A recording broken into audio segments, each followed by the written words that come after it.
ताज़ा तरीन वीडियोस के लिए हमारा YouTube चैनल सब्सक्राइब करके बेल आइकन प्रेस करिए ताकि आपको मिले हर अपडेट सबसे पहले।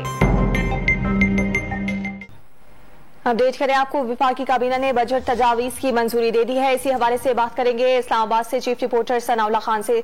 सनाउल्लाह, बताएगा क्या तफसीलात हैं इस बारे में?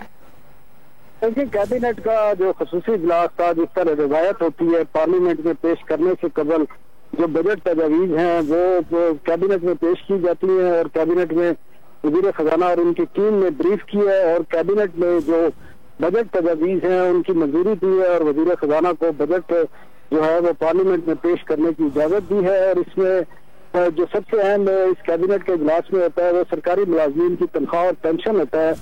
और आज आपको मालूम है कि इस्लामाबाद में भी सरकारी मुलाजमीन सरापा एहतजाज थे, अभी भी उनके एहतजाज जारी हैं और जो काबीना ने मंजूरी दी है वो 10% इजाफे की मंजूरी दी है।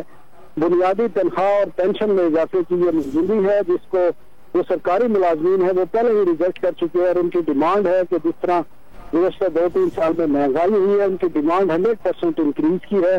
और अब इस वक्त थोड़ी देर में ही जो PTI की पार्लिमानी पार्टी है वो भी इजलास शुरू होने वाला है जिसमें जो बजट तजवीज़ हैं पार्लिमानी पार्टी के भी सामने रखी जाएंगी।